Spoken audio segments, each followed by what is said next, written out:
Okay,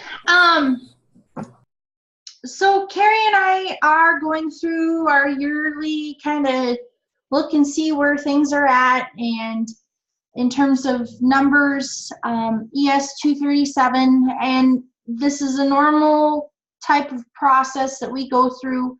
But we wanted to talk today about clubs, and so kind of as we've been reviewing things and looking at numbers, there have been some red flags that have come up. And I think a lot of that is getting caused by how clubs are structured, because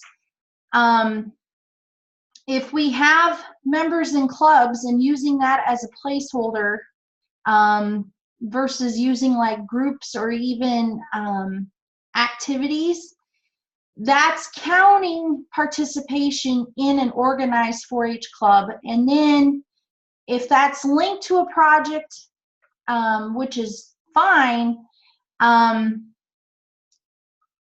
can't just be the only form of engagement. So remember, we need to have a generic club repository for one. That counts as that member's main club. And so how clubs kind of function, as an example, our organizational club that I was involved with, they did fundraising. We had members of different projects in the club. There's a couple different ways clubs can be formed, but basically you go through your primary fundraising for that group. You work together. You may have projects that meet as part of that club, or you have project meetings. But using clubs as a placeholder for people, as a way of organizing, that is inflating numbers. And so we need to make sure our ES237 is as accurate as possible. So with that being said, it's hard to make changes at this point of the year, since we are already into the programming year, getting ready to start a new year. But when we have an inflation of what we can tell between 250 to 300 members, and it's showing that their club participation is at 900, that's going to flag. It flags for us, but that will definitely flag on an audit. It's inflating basically your demographic reach. It causes a lot of problems. So there may be some counties that we're going to be contacting to help with this cleanup. And so what we're going to need help on is identifying, okay, what are the main groups? And those would your main clubs. They can be by geographic area. They can be, if you have just a functioning livestock club, that's fine. And you can filter your livestock projects into that. But having 20 different clubs with really just a placeholder and or organizing information perhaps for next year or whatever the scenario is impacting numbers. And so that's something that we cannot wait around and change. And that has to be done before our ES237 is filed with USDA. Carrie, am I capturing that correctly? So kind of what we're looking at, I'm trying to think, where would be a good county, Carrie, for me to demonstrate kind of that hierarchy? You're muted. Yeah, I realize that. Okay. I am not sure, because I don't think we have anything in the demo county.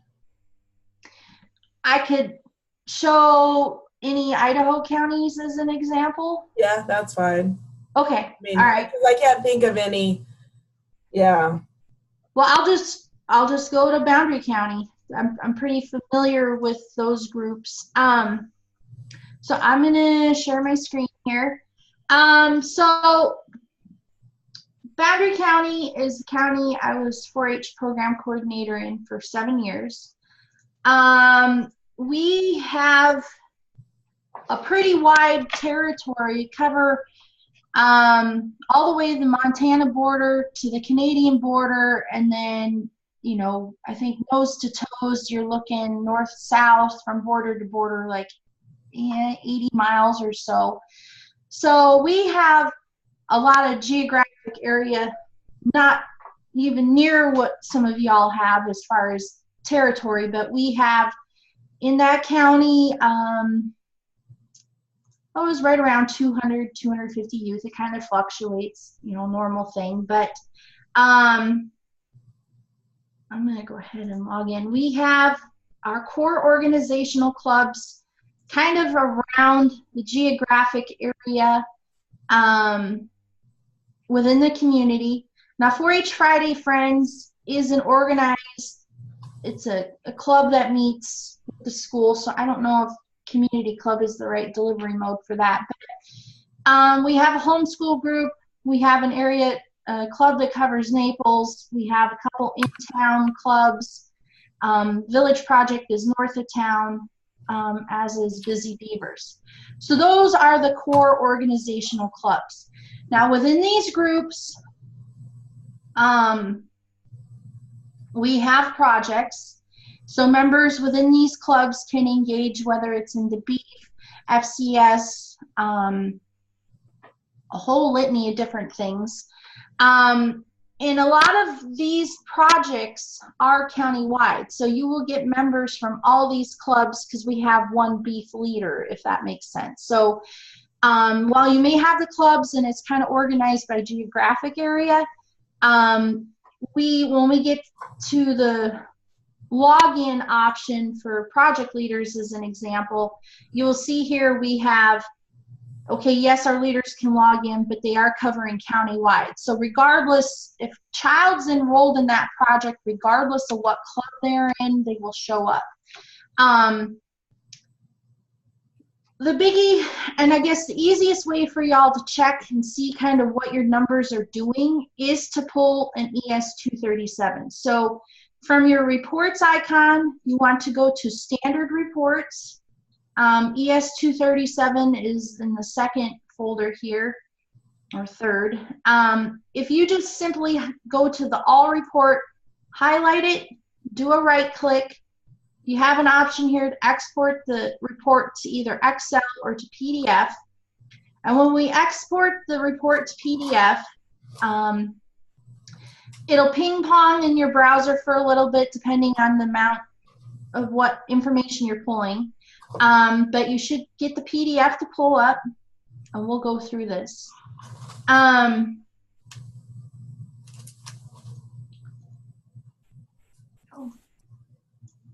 Okay, so youth members, organized clubs, 254. That's about where your number should be.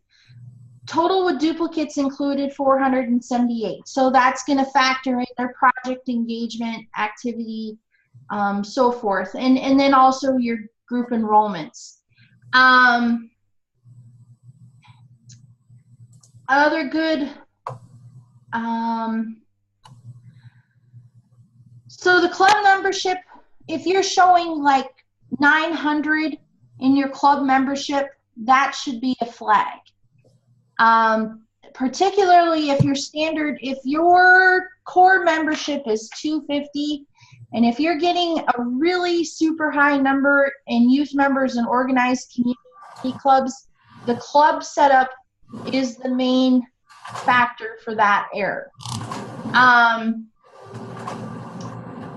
As I said, your group enrollments, your totals with duplicates included, and then also your project numbers, those are taking into account your numbers that are reported in your group enrollment for extension youth programs. So the number that you want to be looking at is youth members and organized community clubs. I don't know of any other way to explain that, but the numbers compound into a fact where it'll cause a spike. And the last thing that we really want is to have an audit from USDA, because we should not be inflating our numbers. That's not an accurate reporting. So, you know, if you, once you have pulled your ES237, and you have questions, for the counties that Carrie and I have looked at thus far, we will be contacting you and kind of working on a strategy. This is something that we can't just wait and clean up. We can't wait until rollover. We can't wait until next year. It's something that we will have to take care of between now and the end of this month, or end of September. So, as we kind of move forward with things, we really need to think about that structure of the program. Clubs have a function as far as being an organizational place.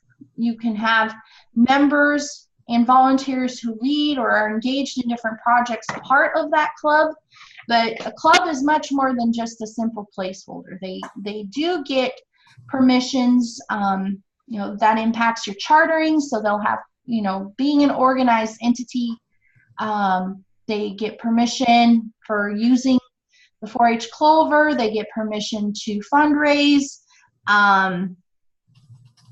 they hold meetings. It's a place where youth can get their first experiences at club officer leadership. They do engage into the community for community service activities. And then within the project, that gets into the meat and potatoes of the content that the youth or the adult is engaging in, be it market beef, market lamb, sewing, foods projects, Dutch oven cooking, you name it. So, I guess I'll go ahead and stop sharing. Does that kind of make sense for folks, or did I muddy the waters? Or Carrie, did I cover the bases? I think so. Yeah, I think the biggest thing is we need to, that club setup is not meant to be your email listserv, if that makes sense. Like that, it's meant to be set up in a way you can pull emails down through custom reports, but you shouldn't be organizing the clubs so that you get, if you truly have project clubs, then fantastic, then we can do that. But it shouldn't be, if you have a livestock club, then it's a livestock club. But that should really be your groups that are chartered in that club group. Are we going to charter again or no? If we need to recharter some clubs, we can. But right now we don't. There's no reason to recharter anybody. But if they're functioning. But if we do need to recharter, then we can. Like if you have groups that have changed or whatever, we can do that. Yeah, I have that. And I don't think my Leaders Council is chartered anymore. I think it expired. Yeah. The other piece is that was one of the things that we noticed in 2 or 3 of the counties that we've gone in is a lot of you have a Leaders Council club. That is not a club. So those are your volunteers, and you put those in as activities, I think, isn't it? Or yeah, you can put like a Leaders Council activity and put those and flag those volunteers as in that activity. But do we have to do that? You don't have. I haven't. Okay. Yeah. As long as they're not a club, then you're good to go. No, they're not. It's a council. Yeah. Okay. But we have them in 4-H Online as a club. And so we need to, that's one thing, they should not be in there as a club. I was trying to think of some of the other examples that we had. Let me look. We've got. We should have wrote them down as we saw them.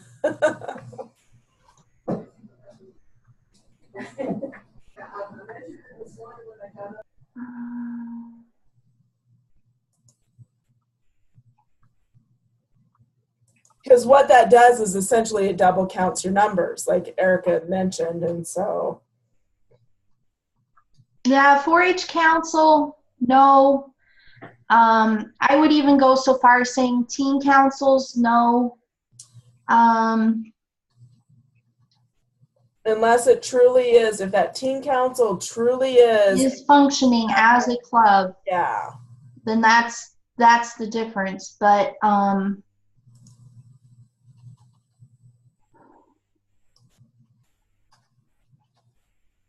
yeah, any of your livestock or leaders councils,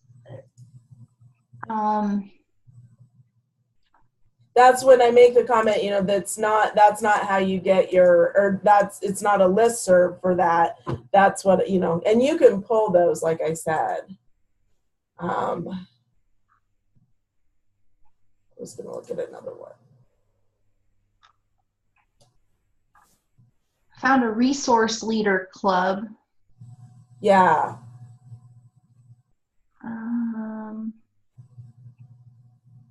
Not a listing for chaperones and I can also look to see, yeah, activities would be good for that, because that doesn't, it's just, they're engaged in activities, but it doesn't add into the numbers. Email, as a placeholder for emails, no. I've got an email to me and my staff club. No.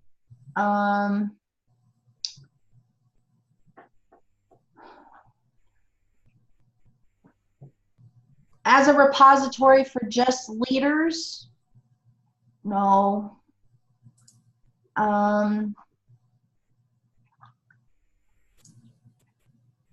Quiz bowl or oral reasons groups, no. They wouldn't be functioning that way, or is that one we need to check with the county, Carrie? That could be a possible. Yeah, I'm kind of looking too. Does anybody have any questions on that? So, okay. Yeah, that should not be a club, Sam. Those should be, when you put those resource leaders, because what that does is it counts them again because they're already in there. So there's a way to flag those as resource leaders, correct? We can look at our leader definitions. If they are a resource leader, we may need to come up with another category. The biggie is making sure that they're linked into the projects that their resource leads, you know, make sure that their projects are in their participation as far as their resource leader, be it for horse, for lamb, for sewing. And then as far as a bigger placeholder, you can create a custom report to pull those resource leaders, or as we've mentioned, you could add them to an activity. But that is more appropriate for like your email lists and distribution pieces, is to pull a custom report, and then you can do a broadcast email from the system, or you could, you know, pull those email addresses and put it into your own browser, whatever is your preference on the email side of it. But as far as making a Rolodex out of the club function, we don't want to do. It's convenient because they're right there, and then you just click the button for email list, but that's not how that's intended. I have a question. Yeah, that's a tough, I mean, I know it's kind of getting picky, but again, we're just trying to clean up our ES-237 is what we're trying to do. So if you come across ones on that, if you need help setting up the activities and or creating new clubs or deleting the old clubs, let us know, because at the county level, you guys can't delete the clubs. We can do that at the state level. So Erica, you said that we can't have the clubs for like oral reasons or anything like that. I have a livestock judging club. So that would they function as a club? Yeah, they meet and they practice. Well, I think I have it more as a project instead of a club, but they meet and practice. Do they have a separate youth-led leadership? Yes. Function? Do they have, you know, do they meet those guidelines? Yeah, there's one or two seniors, like senior age kids in the group, and they lead the clubs. they lead the meetings and practices. Do they do any fundraising or? Most of the fundraisings are done with like the livestock club or community club, and then that gets dispersed amongst the project. Okay. So I think because we do have some clubs that's what they function as. I mean, that's their project is livestock judging. That would be fine. So, Okay. yeah, that one we could do. I'm looking at another one, and I just kind of glanced through a lot of them, and almost every county has their leaders council or their livestock committee as a club. And so that's where that's probably one of our big ones is getting that cleaned up. Can you let me know if there's any issues with mine? Yeah, like when you get a chance. Yeah, we'll be letting people know if we Okay. do those. Okay, thank you. Carrie and I will probably we'll come up with a tip sheet and a packet and kind of some things for y'all to look at. And then if you come across those, we'll have some strategies on how to fix that, or let us know. But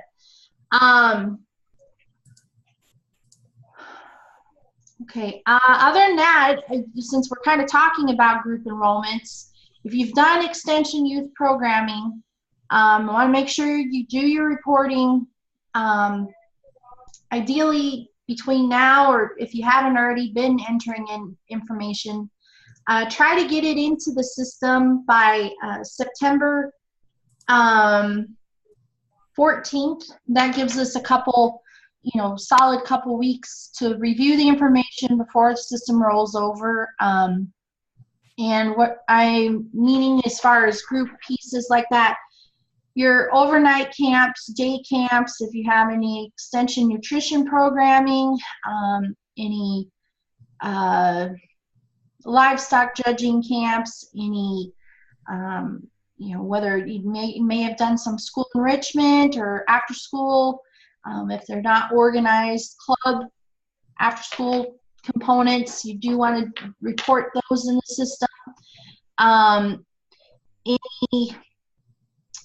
Any kind of youth educational programs your educators may have done in your county on, their content area, be it rangeland or water or soils or master gardener, all of that needs to be reported. Our information goes to a different component versus what the system your educators may report to. I know that definitely frustrates our folks here in Idaho, is it's cumbersome.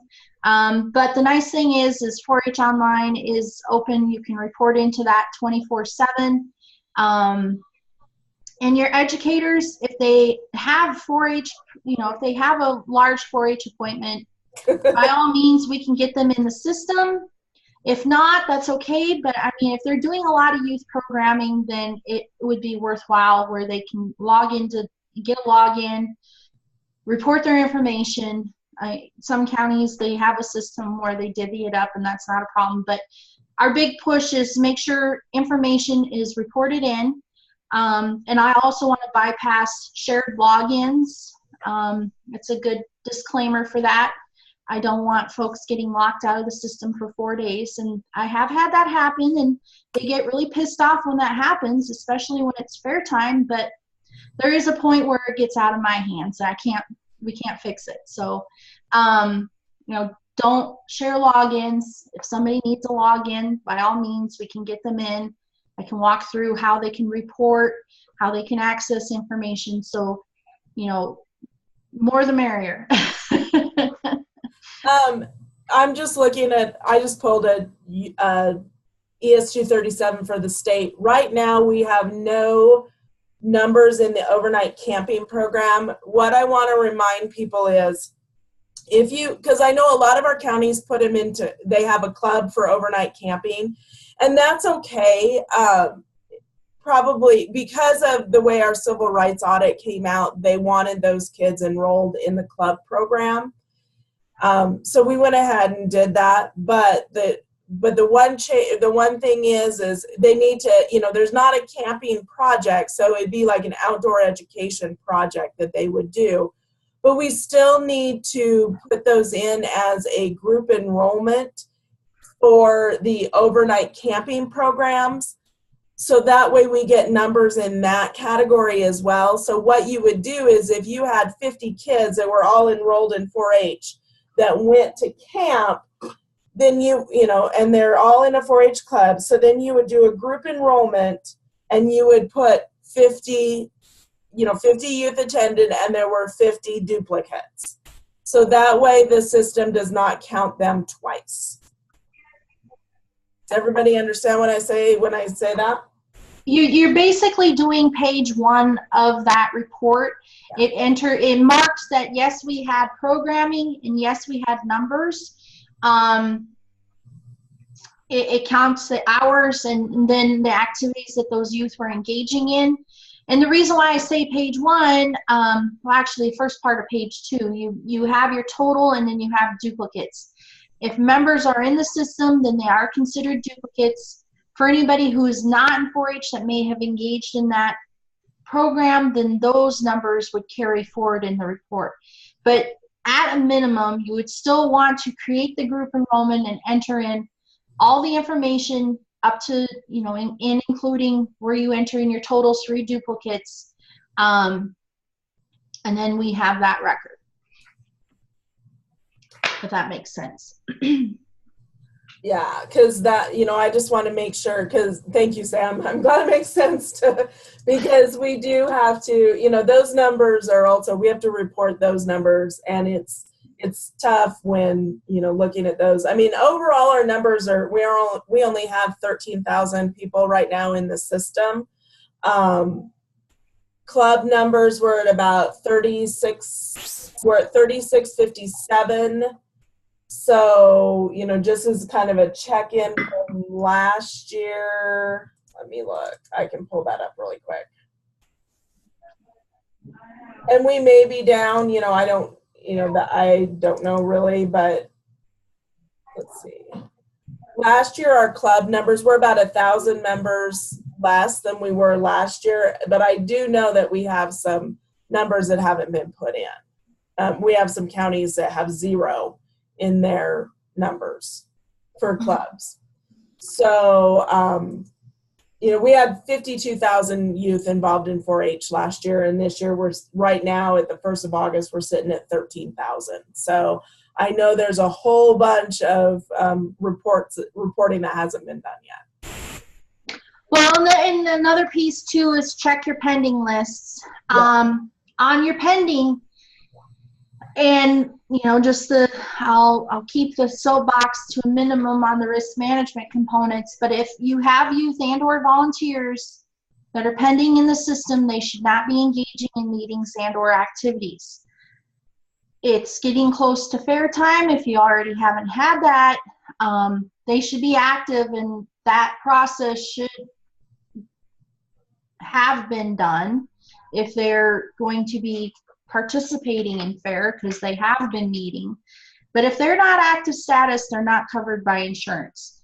Right. The big component too, though, is making sure if you do have somebody in the pending list that should be active, you need to get it dialed in and done before your FAIR happens. If they aren't doing the 4-H project, leave them in the pending list, that's fine. Everybody goes to inactive status at rollover in October. So for the ones that aren't, they just didn't follow through, didn't follow through with the commitment for the year, that's fine. But if there are some stragglers out there, that needs to get tidied up before the end of the year for sure. Yeah. And then definitely make sure for next year that we aren't doing that approval process in August. Yeah, I'm glad to hear that you're behind, Sam. That makes me feel, I know that there's quite a few that are, and I realize it's tough. I just, I like to periodically check those to see where we are. Yeah. So, because, you know, I know some of you have seen a few of my emails where I get asked periodically, hey, what, you know, how many kids do we have in this, or how many, you know, volunteers? That was our big one. How many volunteers do we have?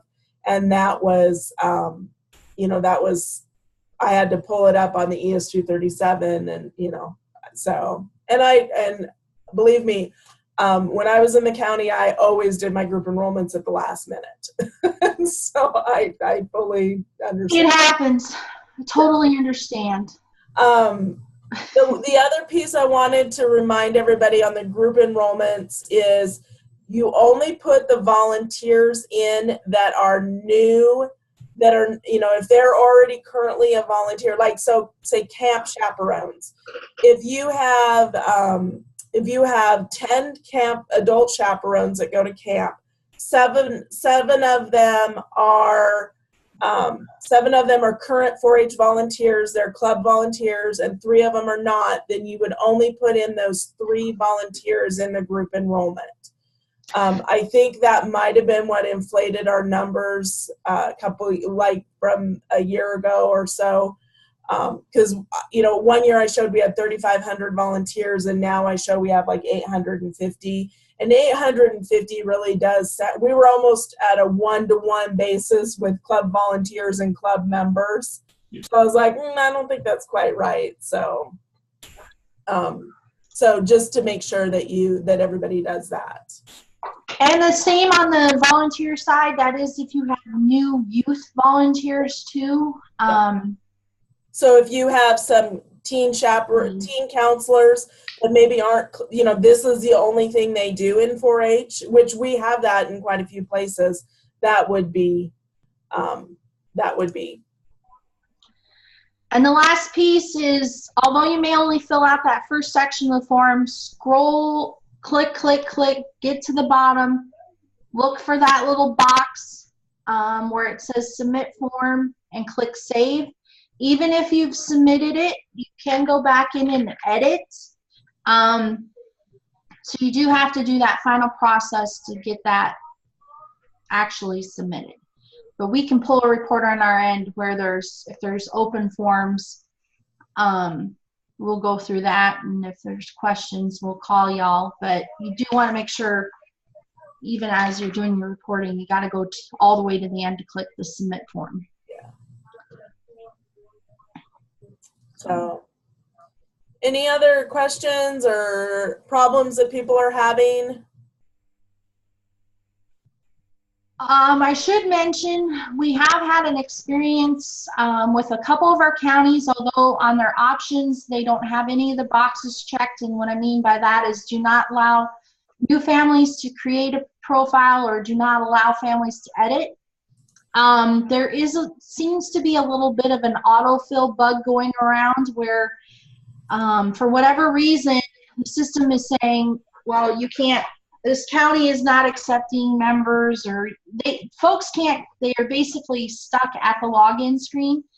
So just have your families type in their password to override that, or clear their browser, their cookies out of their, clear their cache out of their browser, and that fixes it. So not sure timeline on that. I haven't had any calls on that in the last week and a half or so, but a little bit of that has been going on. So if you do come across that bug, let me know, just so I can give James a heads up that that's happening. But the easy, quick fix to that is just making sure folks clear their cookies is a good idea, but the simple fix is just have them type in their password and not do the autofill.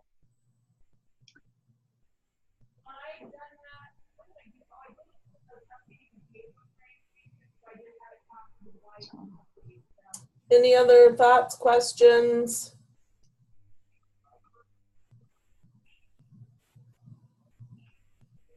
I feel like we are getting, things are getting better with 4-H Online. Oh, absolutely.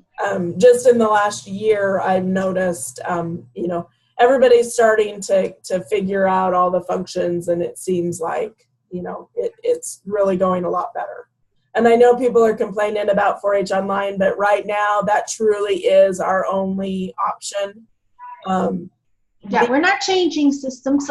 Yeah, there isn't anything else available. A few other states have created their own, but we in no way, shape, or form have that kind of infrastructure to be able to do that. That takes years and thousands of hours to try to create something. So, and we don't have deep enough pockets to start at ground zero again. There 46 out of the 50 states are using it, so that is a pretty good indicator nationwide. Yeah. Some of the things, the frustrations we have with this current version, you know, I'm really looking forward to our users conference in December.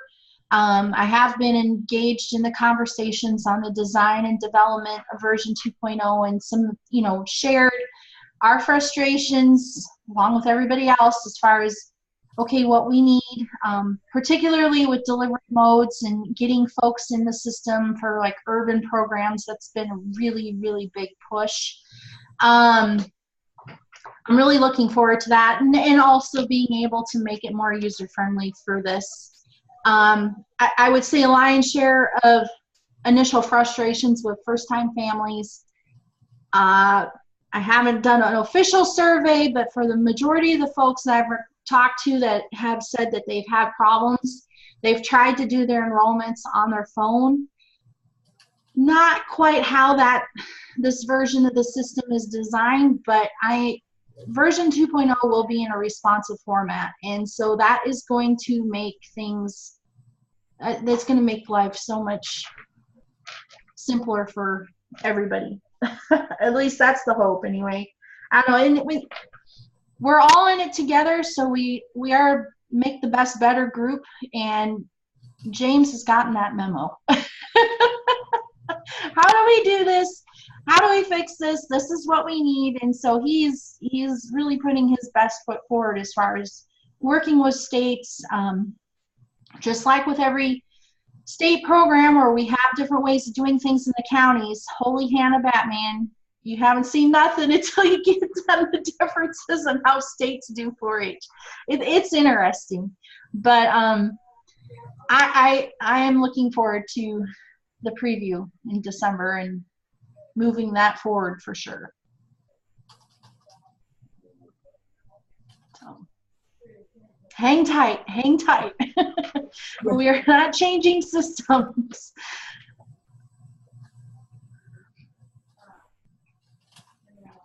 Yeah. All right. Anybody have no other questions? If none, then we usually try to keep these between half an hour and 45 minutes. So we're right at 40 minutes. Yep. So you can't add members, Shannon?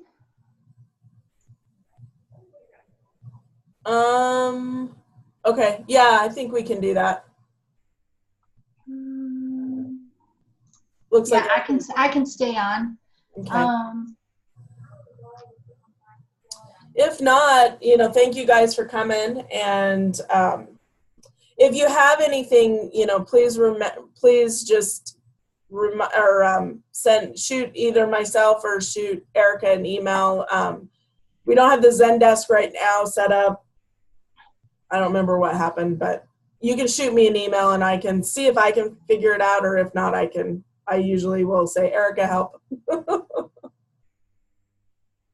So. Yep. Yeah, if you have a question or an issue, just shoot me an email. Be very detailed, like member or volunteer first name, last name, or what the issue is, and your county. That helps me with a good starting point.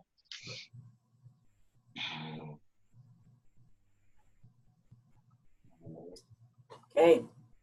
Thank you, everybody.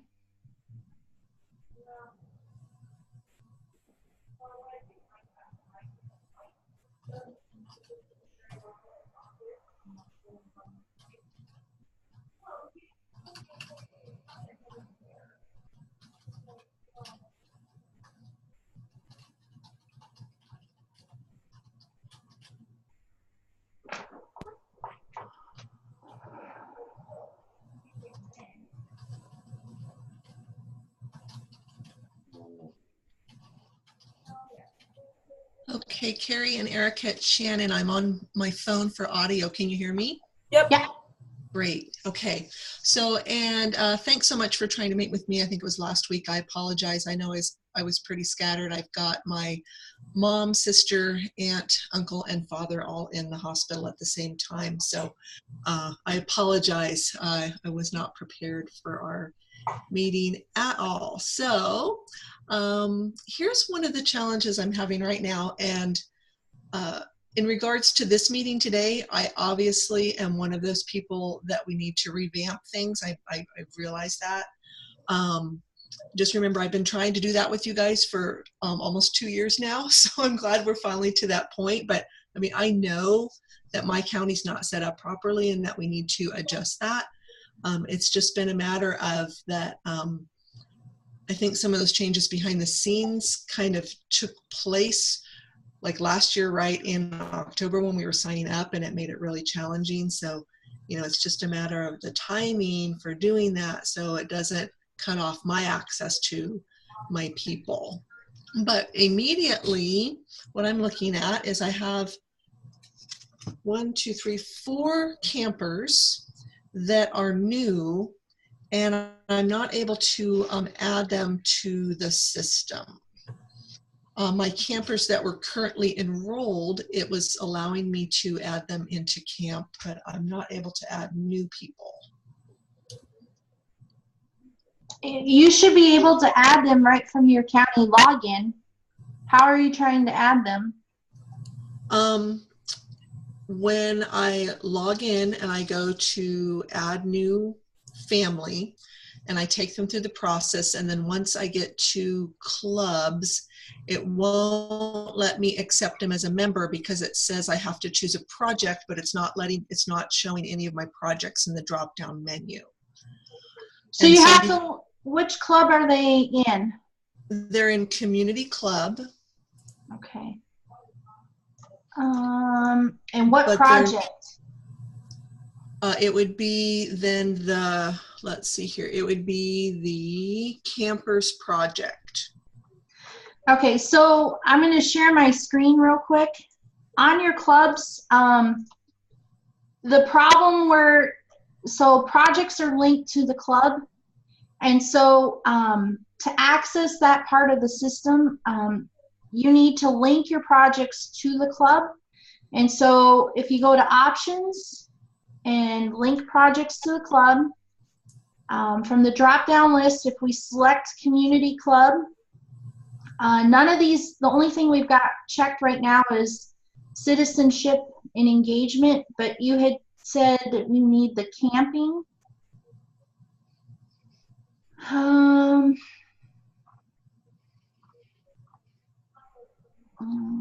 Let's see here.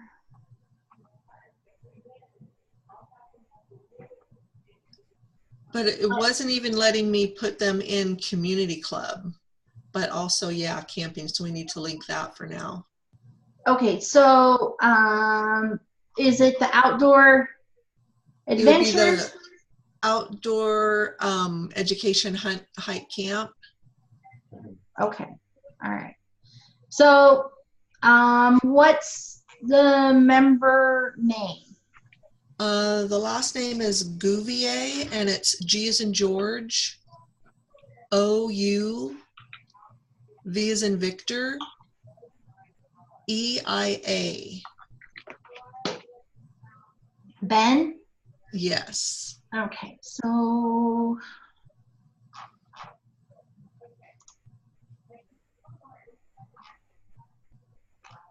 okay, and then you've got all the authorization components?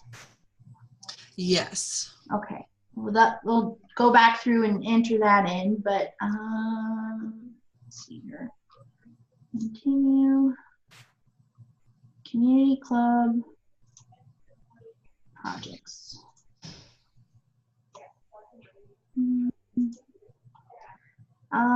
Okay, how old?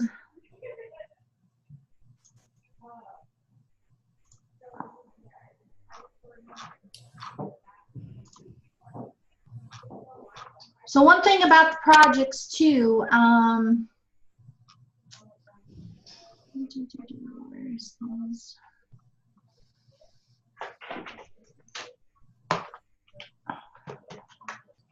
So he would have been 9. 9. What's your cutoff for junior versus Clover Buds? 8. Is it 8? This is actually for camp, so it would be as of the first day of camp.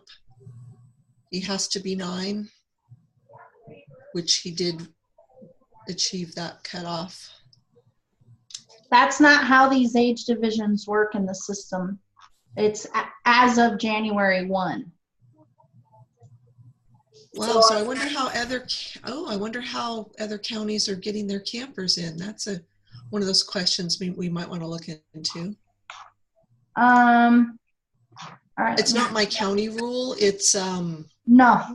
yeah, it's a 4-H camp area camp. So as of January 1, he would have been 8 years old. So that makes him a Clover Bud, which is why you can't get those projects to show up. So the way we bypass that, so the long and short of that is on your projects, the only thing for Clover Buds is Clover Buds in the system.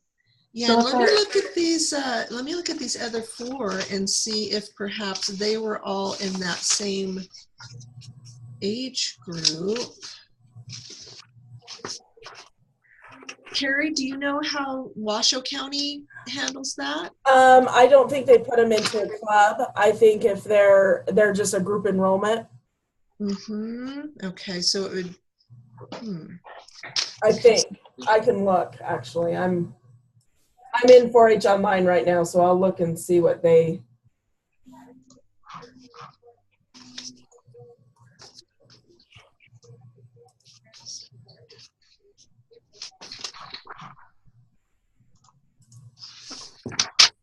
I'm trying to look at some of these other ones. Oh yeah, and I bet that's the same thing for this one, Emery Christensen. It looks like she just turned 9. Look at this other one. Yeah, and I'll bet Isabel Sinton. Okay, so this is making sense. At least there's a rhyme or reason for that.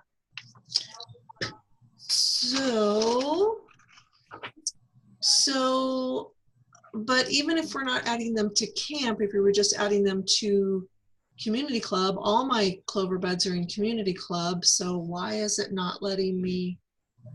Oh, Clover Buds wasn't linked to community club. So that project wasn't linked. So. Well, they all were earlier in the year because that's how I got everybody in. So I don't know if maybe you guys. Unless you put them in the Clover. Did you put them in the Clover Buds club? No, because they're not participating in Clover Buds. They just went to camp. Right, but I mean the earlier ones. All of my Clover Bud members that are enrolled in our Clover Buds project and go to our Clover Buds meeting, they're all in the Clover Buds club and project.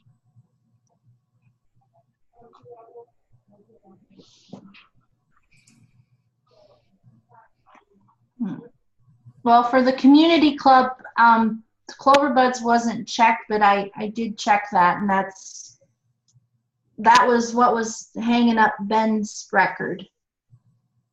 Okay, awesome. Let's just do one more and I'll know if it's working then. Let's try last name, C as in cat, E-N-T-A-N-N-I.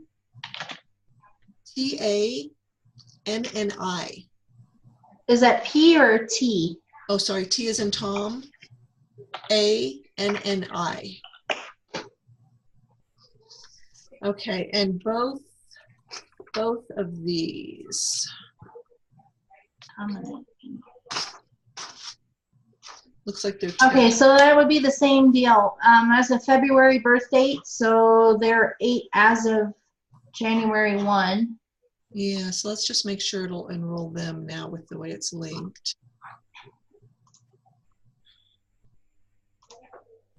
Okay. So now campers, we got to check the campers project or campers club to see if Cloverbuds is linked, which it is not.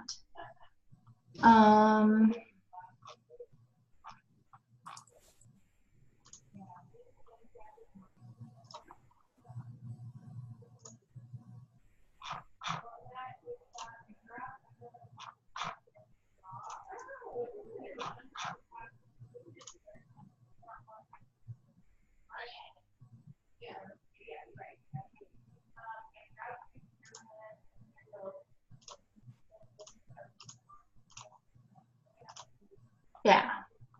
Okay, awesome. And then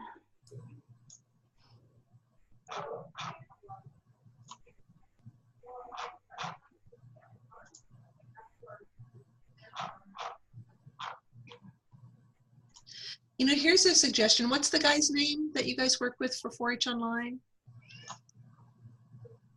James. Up at the top where it has the sliding red bar, personal information to participation, I've noticed once they're enrolled, you can navigate from that bar. But until they're enrolled, you have to go through, scroll down all the way to the bottom and click next. It would be really nice if we could navigate from that top bar even when we're enrolling people. I don't know if that's an easy fix or not.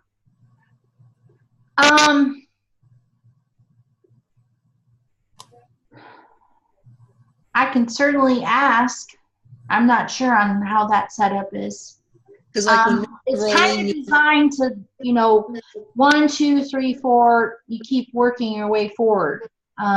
Not saying that that's perfect solution to that, but, and I get what you're saying, because it makes it a little tedious, but for the most part, it's designed for families.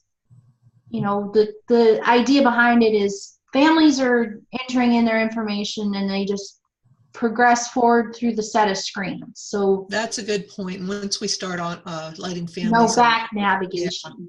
Yeah, I can see that. But if they're trying to do it on their cell phone, that's what ends up happening inevitably. Either they get, you know, they select on their phone a typo. If you can imagine trying to select your county using your finger on a drop-down menu, what your county is, and then also the little, you know, reading all that on your phone. Yeah. It makes it a little bit more difficult, but I can certainly ask. Yeah, especially because like we really don't ever use the health form part. Like probably even when they were enrolling online, the only time we might use that would be for camp, perhaps. If you should really, we have an enrollment packet. Technically, all the information in the system should be all entered. That is a requirement. Well, and we made the health form an optional thing for them. Okay.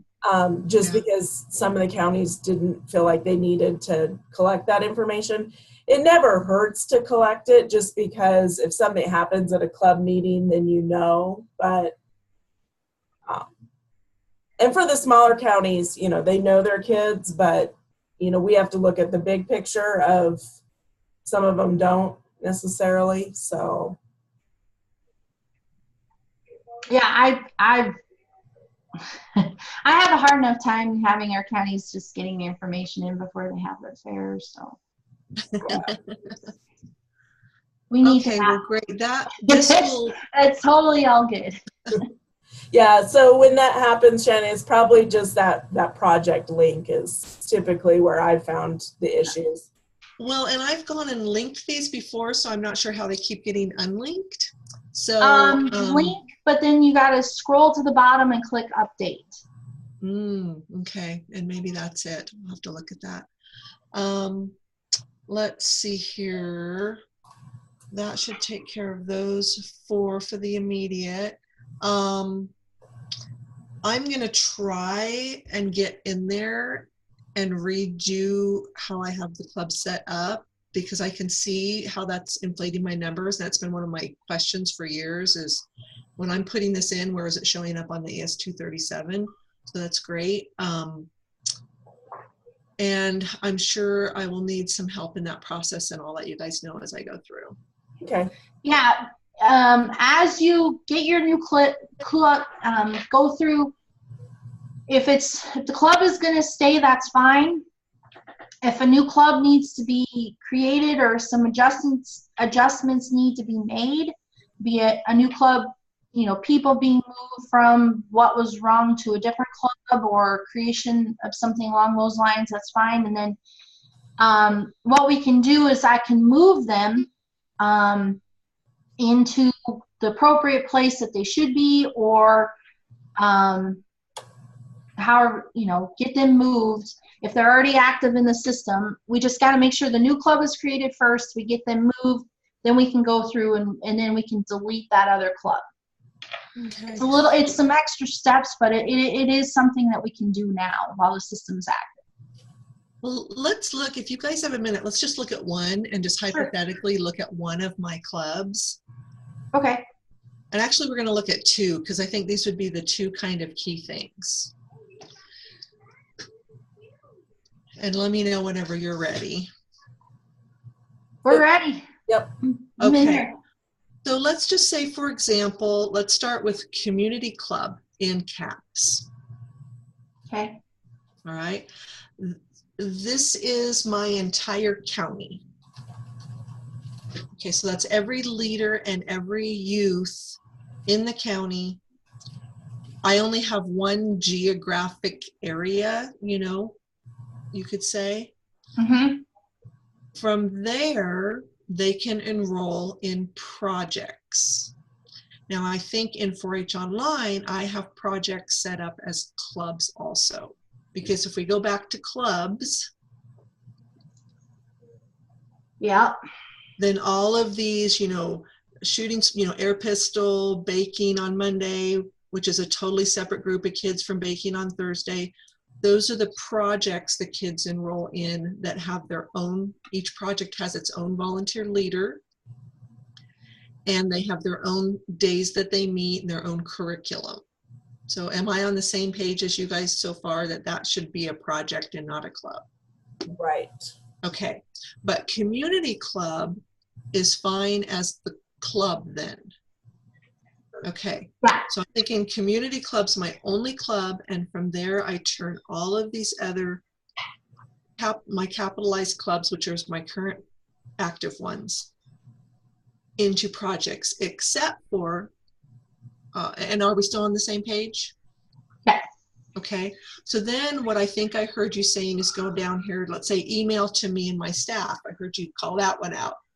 I've been using that as an email list because that was the only way I knew to be able to also include 4-H Online emails to my staff. So how do you guys include staff in emails?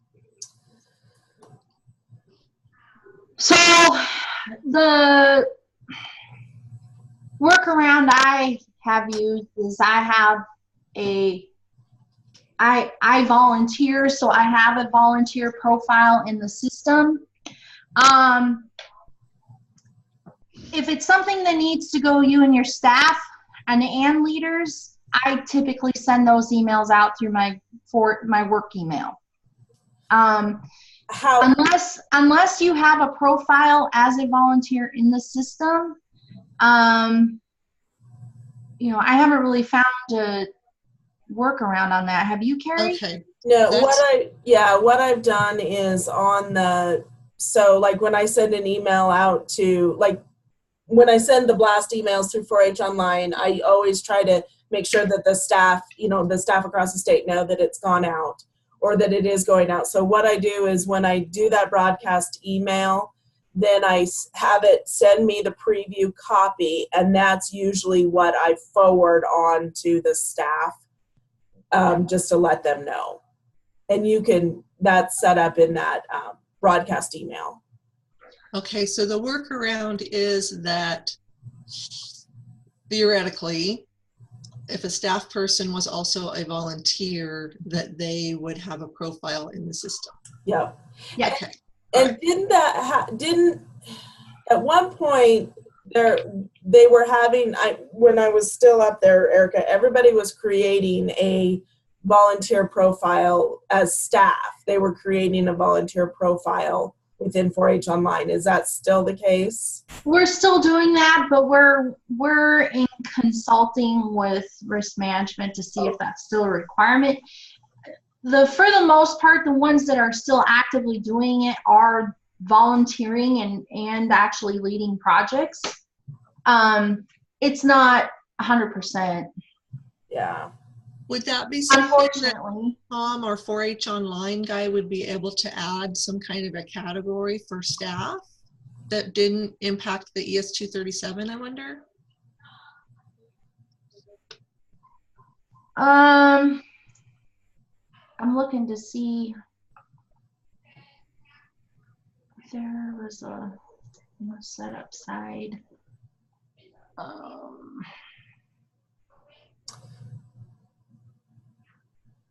When I do the send, or it goes when I go to send it, you hit preview and then it says send to self is where I always get it.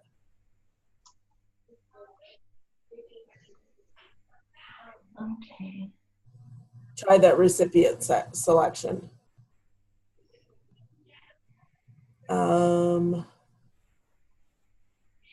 No, somewhere.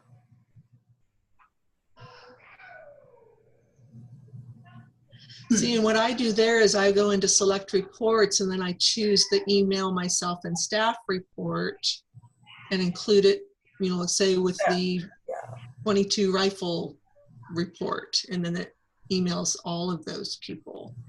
But if there's another way I'm supposed to do it. So I'll send to members, and then I use email as my reply to on the layout. You can get that preview. You can send email to me.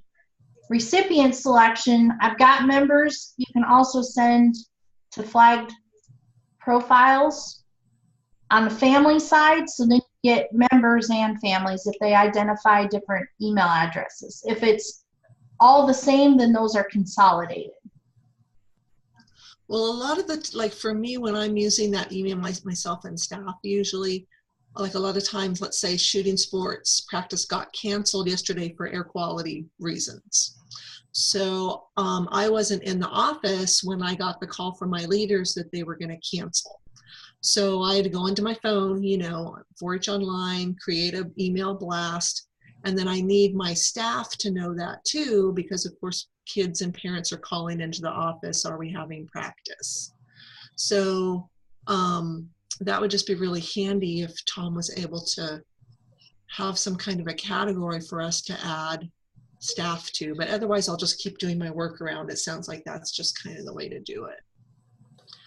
So as I go into these projects, so let's turn one of my clubs into a project together, and you can show me how to do that.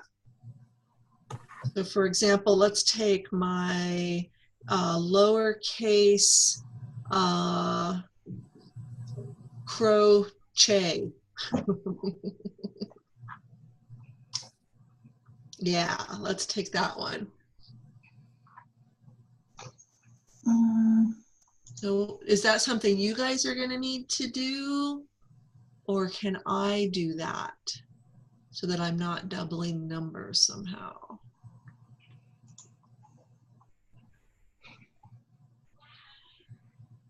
So what's the difference between crochet and then the actual crochet project? So Douglas County has our